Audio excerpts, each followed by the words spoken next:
Hello and a very warm welcome to, sadly, the last of our scheduled webinars that BeMORE have been broadcasting this year. And a very warm welcome to our guest speaker, Tom Adams from 60 Decibels. My name's Debbie Wright, and I'm going to be your host this evening.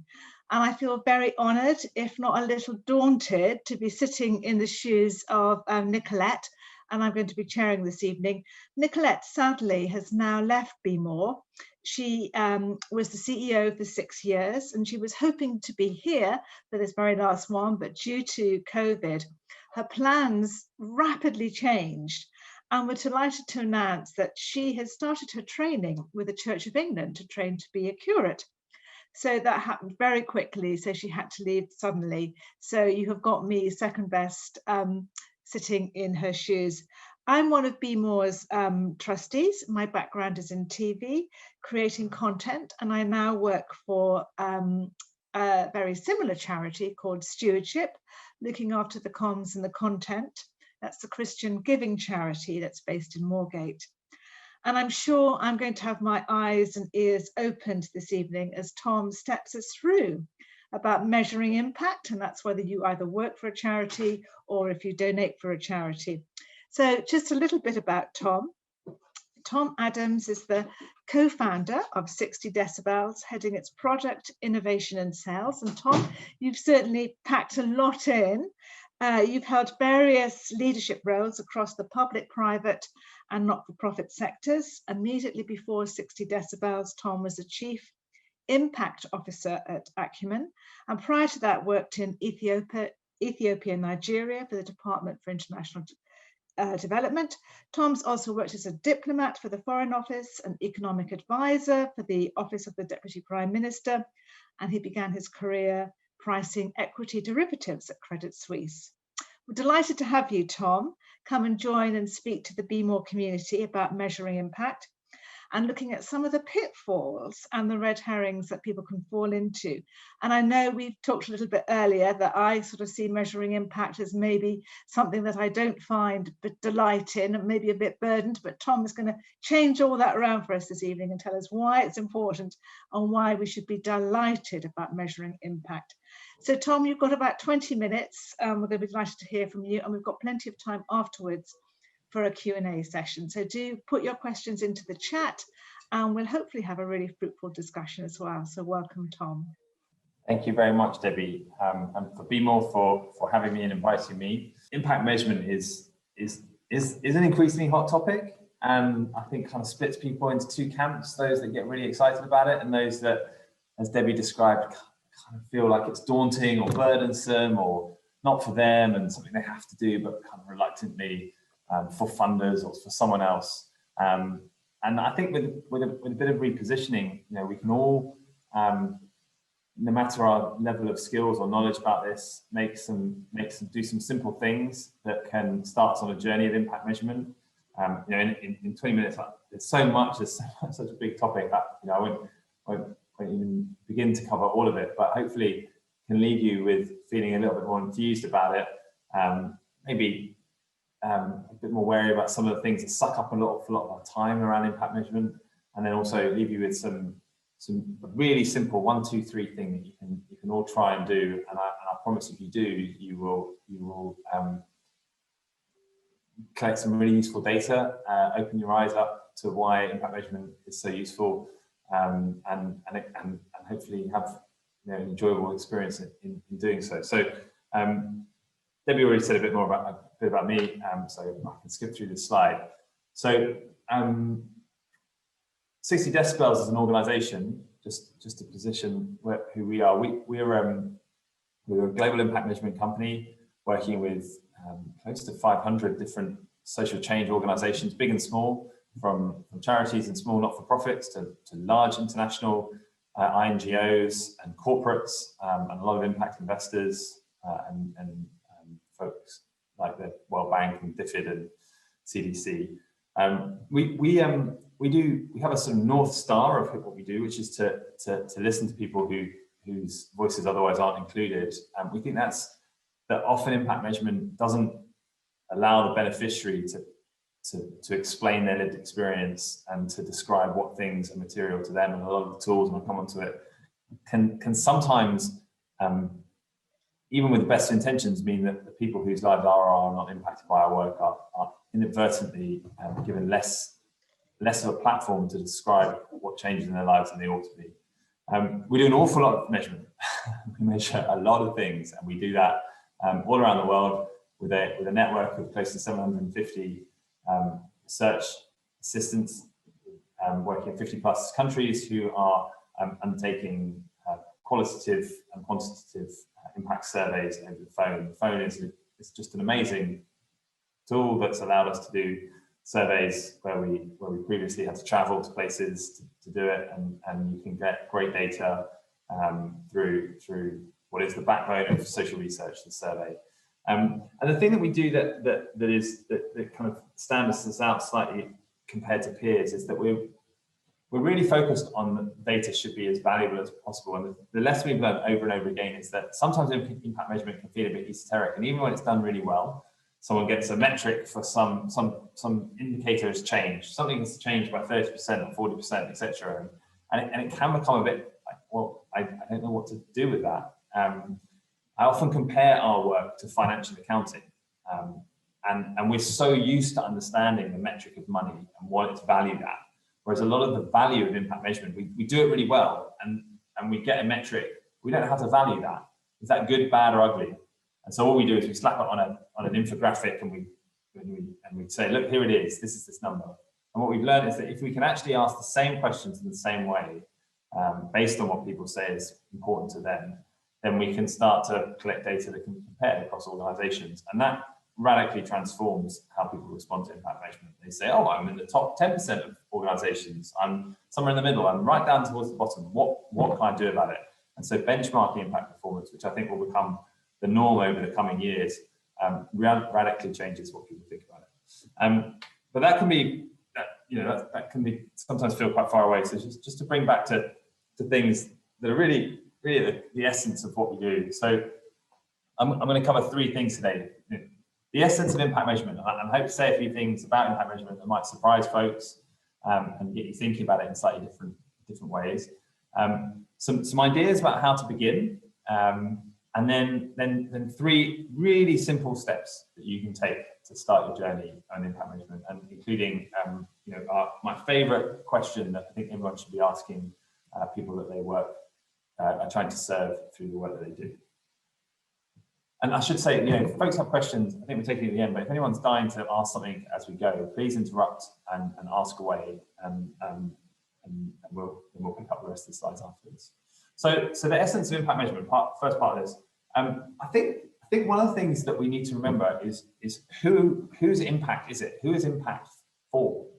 And I really have almost an issue with the word impact, because we're all sort of saying we're going to be impactful. I'm going to impact this. I'm going to have impact, and it puts us as the agent of change.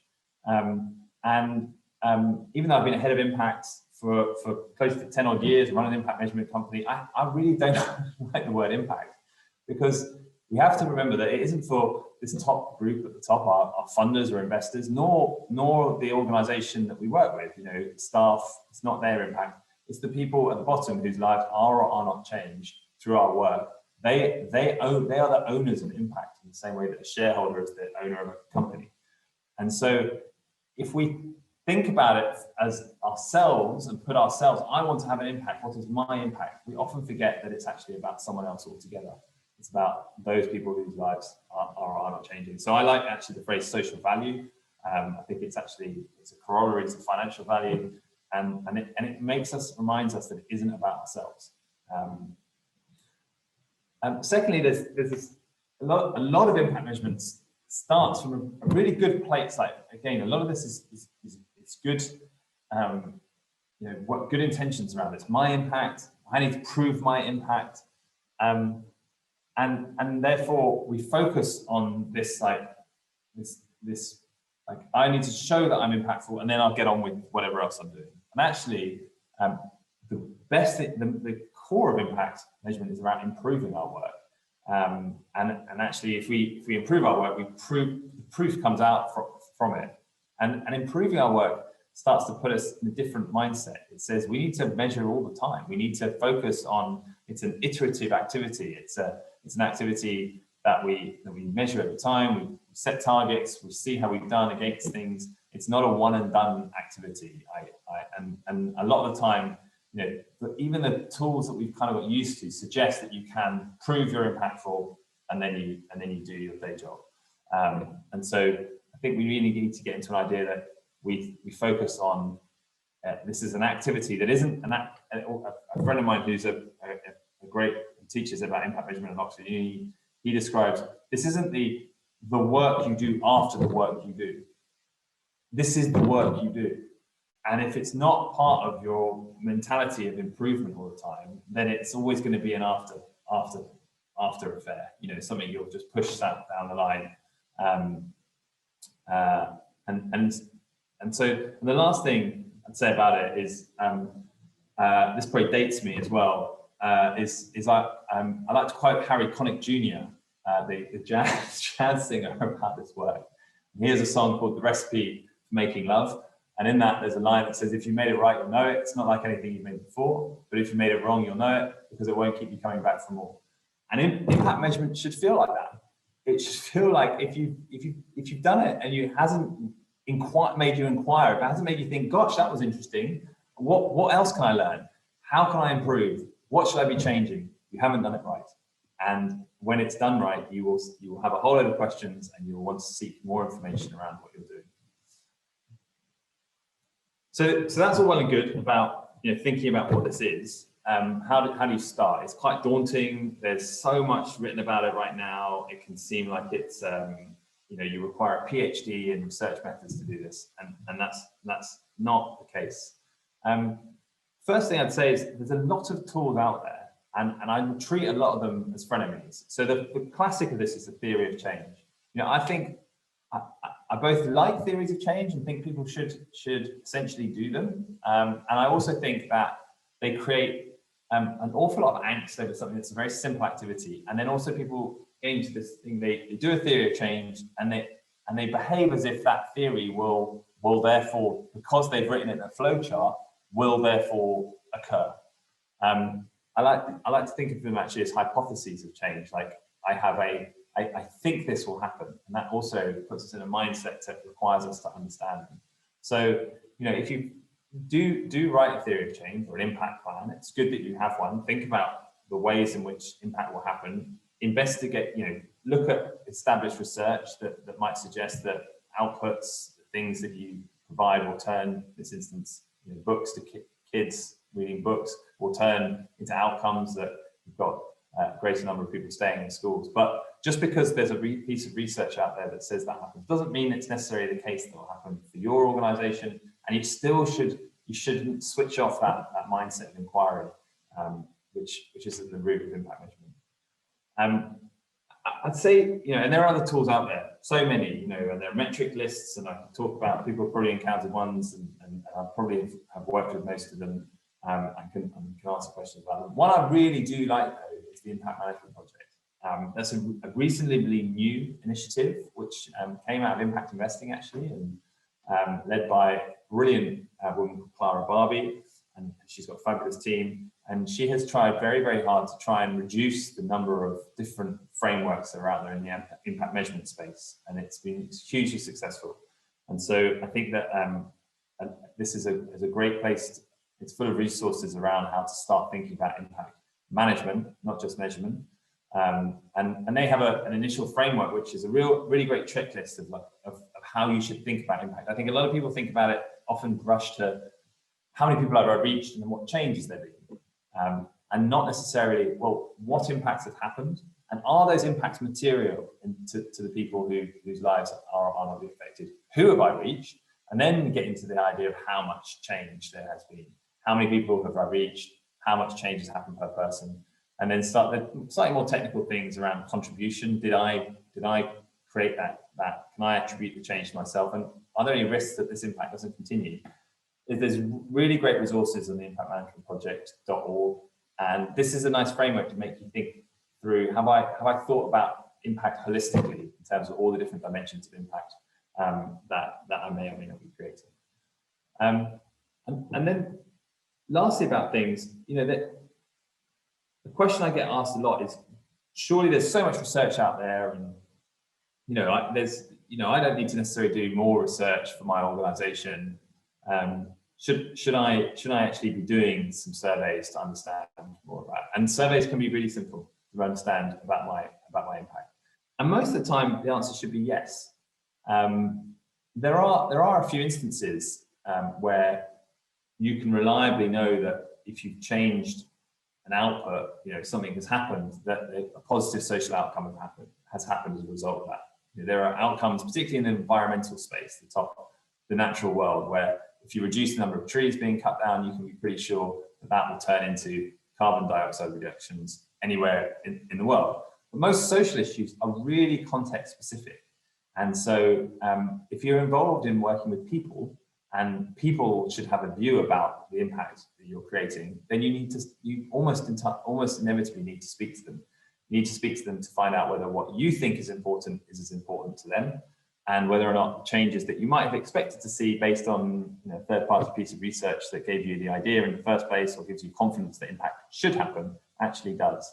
And so if you can kind of feel confident about whether or not you should be doing impact research by basically asking that simple question yourself: is my goal to benefit the lives of people, and the people have a view, should have a view about whether or not that change has happened, and then you should be surveying people, you should be doing original social research, which can be really simple. So 3 things that anyone can do to start their journey, and it need not be complicated at all.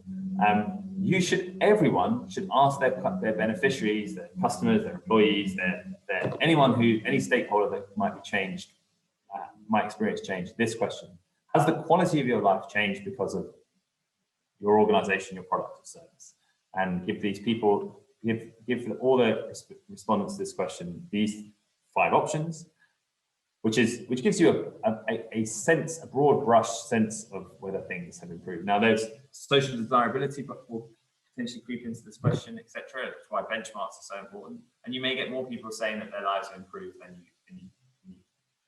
than actually is necessarily the case. But again, if you can compare to benchmarks and we have that, you can get a sense of whether or not it's outsized or not. And even if you get that social desirability bias in there, you've now got a benchmark. You've now got your own benchmark of how things have gone and can they improve over time. 6 months later, is it the same answer? A year later, is it the same answer? 3 years later, is it the same answer? But critically is this second question. Ask people, how has it improved? Why has it not changed? Or if it's got worse? And this is the information that's so critical that all organizations should be asking, because you might think that you do all these good things in these ways, and then actually you find out that other people say, well, actually, these benefits have happened or not. You can follow this up with the question that once you've found out which things have changed, about whether or not they were material. How important are these things that have changed to you? But this question we ask in every single project we ever do with any organization ever. And inevitably we find the answers, particularly to the second question, fascinating as to their clients. Once you've got that second question, so actually this is a great example. The first question is a quantitative question, the second question is a qualitative question, allow people to provide an open-ended response. We would then write down the responses and record the responses when we do it, and you can do that too. And then once you've got it written down, you should then code those responses. You should look at them and say, well, what themes do I see coming up over and over again? And this is a great thing that anyone can do. Here's an example of some work we did in the financial inclusion sector for a client working across several subsectors, microinsurance, microfinance, mobile money, I can't remember the last one. And we worked across 22 different organizations in this fund at the same time across, I think, 15 different countries. And people were responding in these different subsectors. The things that were most material to them, that were happening to them, we would code them and could feedback, look, in this subsector, financial stability is the most important thing. In this subsector, 3, reliability to raise funds in emergencies is really important, business growth. And so the client in question could start to say, okay, well, this is why I invest in this particular sector, and compare that to their theory of change and see whether or not they were the things they thought were material at the beginning were material in the eyes of their beneficiaries. Coding is simply where you identify common themes in the qualitative responses, and you start to then mark against the qualitative response every time one of those things is mentioned. It's a way of turning qualitative data into quantitative data. And then the last thing you should do, once you've done that and you've identified the most material question that comes up over and over again, financial stability, income growth, reduction in stress levels, measure that one metric. Have an experiment with measuring that one most commonly responded metric.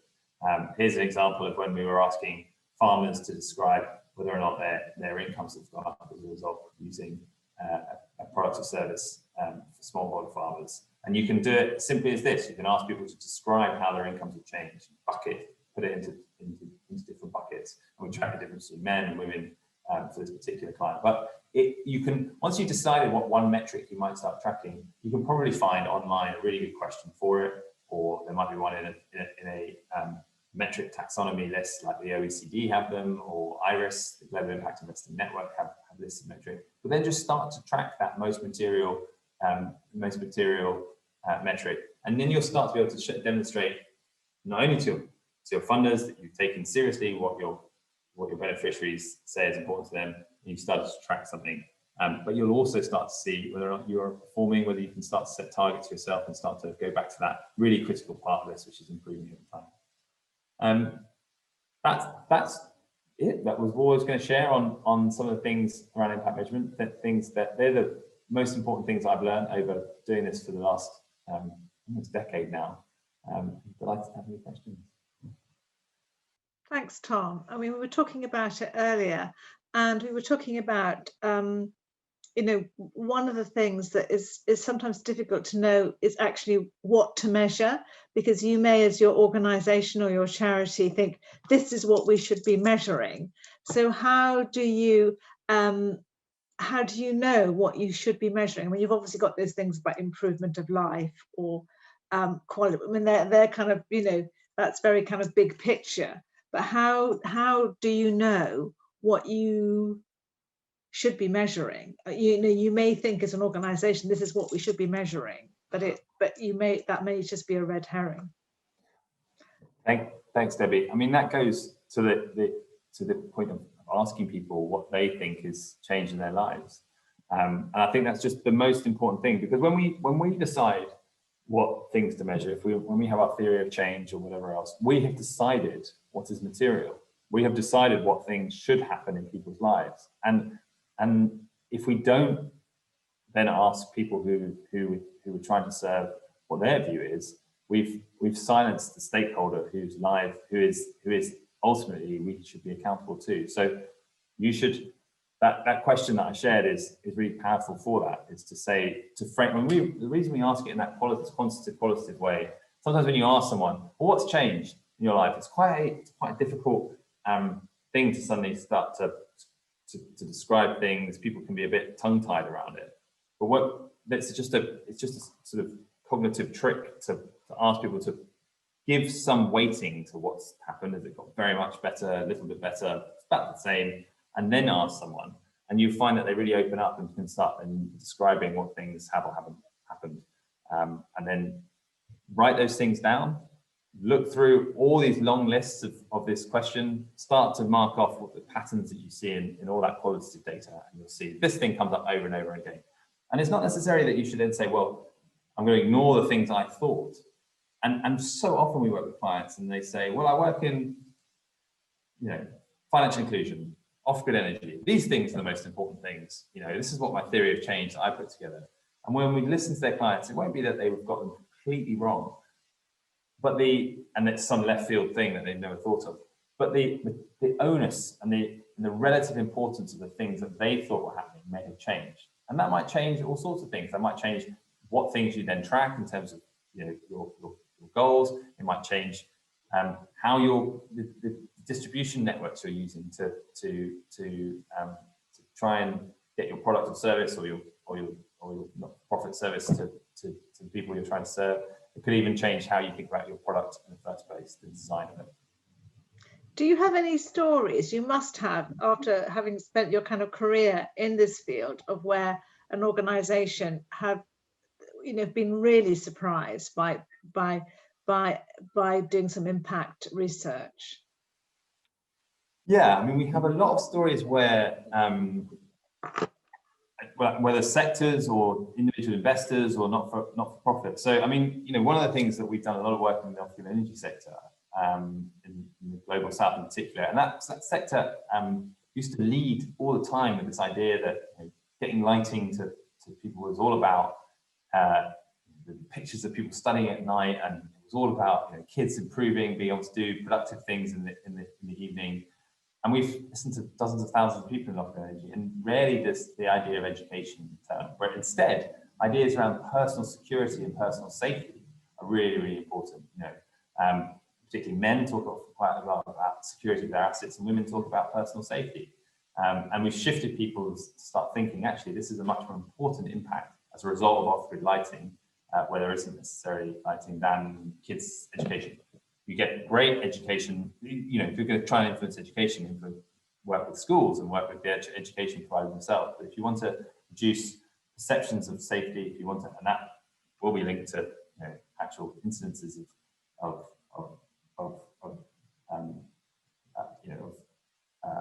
people potentially being attacked, etc. Then off-grid lighting is a really, really great tool for that. We've worked with lots of folks who think that they are.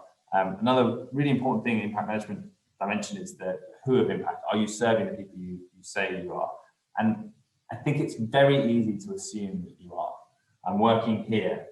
These people must be A, B, C, or D. I know that they're the people I need to be reaching. And we work all the time with folks where we do things like measure the poverty levels of the people who they're serving, and it turns out they may not be reaching as into the markets as deeply in serving the people they originally thought they might be serving. And so we worked with a cook stove company, and they thought they had a great stove to help the very poorest, and we worked with them, found out that perhaps the distribution channel wasn't as effective as they want, and then they could redesign and have started to reach people that are the base of the pyramid that they were hoping to reach in the first place. That's a really great story about the lighting, because yes, I think I've heard that, and I'm sure other people have, that to create electricity and lighting for families so that children could work and do stuff in the evenings. So that's really interesting. And just just to actually do that research in the field and discover actually it's not our assumptions, it's actually something else, which is still just as impactful and still increases the quality of people's lives. We've got a couple of questions that have come in on the chat. So this is about taking surveys and how you actually get those answers. And the question is, people often fake satisfaction. They might just give 4 or 5 stars when it might not be the case. How do your phone surveys get around that? Yeah, I'd say the question that I get asked the most, and one of the biggest concerns we have is social desirability bias. Worth Googling that. That's the bias where people give an answer that they think is the answer that the person wants to hear. There are many tactics to get around that. From a third party can reduce the potential bias. Not asking leading questions. There's a whole wealth of things around that. Even though if you get social desirability bias, and a great example of that is the Net Promoter Score, which factors that in. So the Net Promoter Score is a question, it's not really about impact, but it's a very popular question that I also would recommend people ask around customer satisfaction and loyalty, which is, you've all been asked it many times before, on a scale of 0 to 10, how likely would you be to recommend X, Y, or Z? Now, the calculation that's involved there says that anyone who gives the score of a 7 or 8 is passive, and to be a promoter, and the Net Promoter Score is the detractors who give a 0 to 6, taken away from the promoters who give a 9 to 10. But to be a promoter of something, you have to be a 9 to 10. So you can give a response to an 8 and say, oh, yeah, I like that. I'm giving 8, and we all do that. And actually, the measure itself is saying you're passive about this. You may have given what ostensibly sounds like a great score, but actually you don't feel that strongly about it. You have to get a 9 or a 10 to say this person's really, really excited that They would actually tell their friends about it. And so you can also, as soon as you start to ask these questions, you can start to benchmark and start to say, well, we got 80% of people saying that this has very much improved their lives. Okay, well, can you get to 85% next year? The truth of that metric may be that it's at 40%, but it's back to this idea of proving and improving. It's more important to improve things. It's more important to get to make things better than to prove things and say, aha, I've done it. I've impacted. That's it. That's the journey. So actually, can you, even if the metric there is some latent bias in there, if you've asked it once, ask it again and see if it's changed. Has it gone down? Why? Has it gone up? Why? And that's I think is something we all can do. And sometimes things can improve so much that there's no need for that charity to do that any longer. I know that's been the case for teenage pregnancy in the UK, but you still get some charities and organisations saying, "Oh yes, well it's to defeat teenage pregnancy." When actually teenage pregnancy isn't a problem in this country any longer. That's something that we dealt with, and we've actually overcome that, and that's no longer a problem. So it's quite interesting, isn't it, that you can actually improve things so much that actually that problem goes away, which is great. Similar question from the same person. I just want to read the question. Would you say a client reusing a service or product is the gold standard for impact, regardless of the qualitative feedback?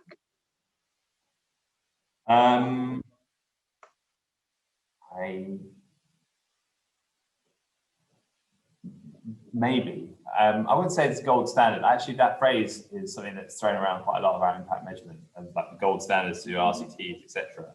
I mean, if someone reusing something is a great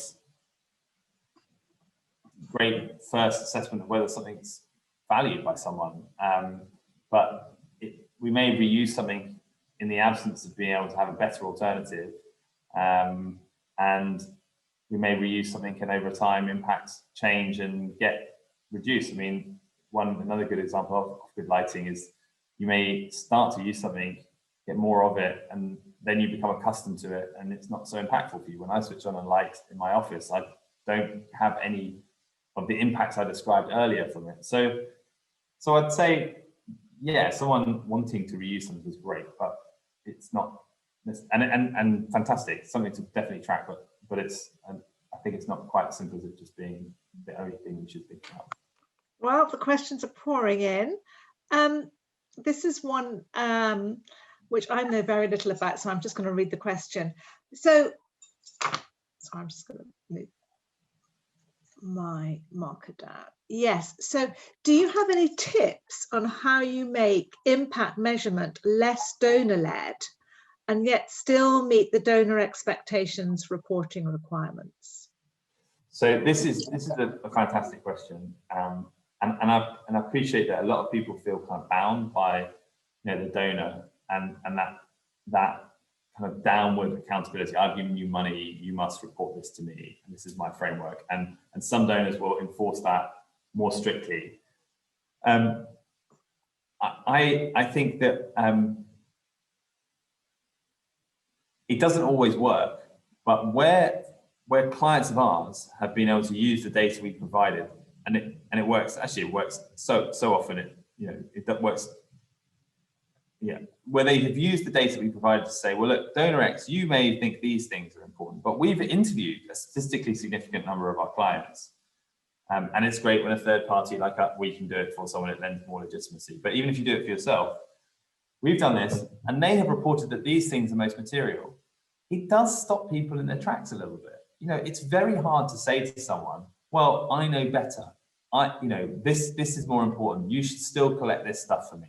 And obviously it sometimes still happens, but it does arm our clients with something extremely powerful to report back to the donors, when you can actually say, listen, we took the time, we asked this question, and we were surprised as well. And so now we're tracking this. Don't you think it should be that we focus on what the end beneficiary said is most material?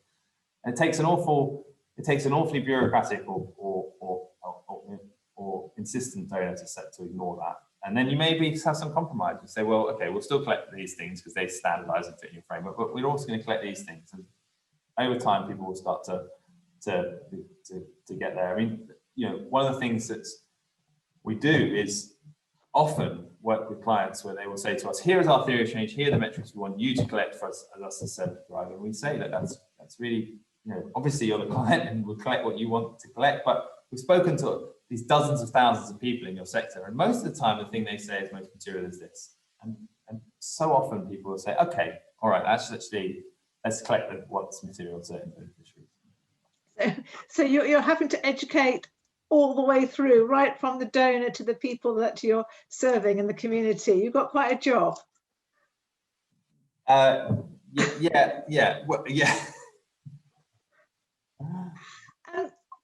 Slightly different question. Have you undertaken surveys with children? So I suppose I'm talking about under 18s.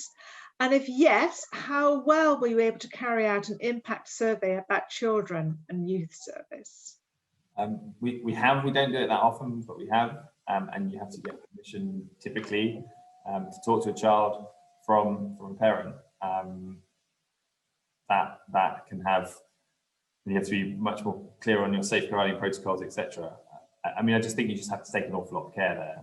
And sometimes our method of surveying, which is remote, isn't appropriate in that we don't necessarily know that the child is answering things in a safe place. So there's lots of stuff out there about safeguarding and surveying. It is, you have to be careful, as you should be about certain topics as well. I think it's also worth always remembering that asking a survey, you should be careful about what you ask. We don't ever ask remotely anything around sexual health or domestic violence or anything like that.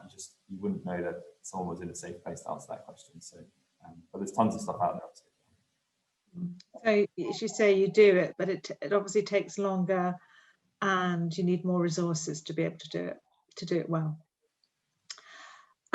Another question about your organisation. Hi there, would love to understand how 60 Decibels uses technology to increase efficiency on data collection and impact. This is probably my favourite question of all about data, because there is so much to do to improve data collection. And data collection itself is a fascinating area, both of incredible innovation by loads of organisations and also ethical concerns too. It gets people excited about that.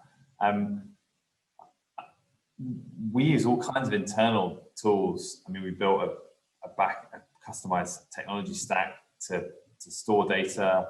It involves Qualtrics, particular platform we like, Amazon Redshift in terms of where we store our data, a range of tools to make sure that PII, personal identifiers, are scrubbed. So it's not our back, and we do everything by phone. So we've actually put together some fairly straightforward technologies. I'm getting really excited around a lot of tools around machine learning and voice recognition for data collection. It actually comes back to some of the questions earlier about what can you trust can you trust data? There's some exciting new tools to look at the way in which people ask questions.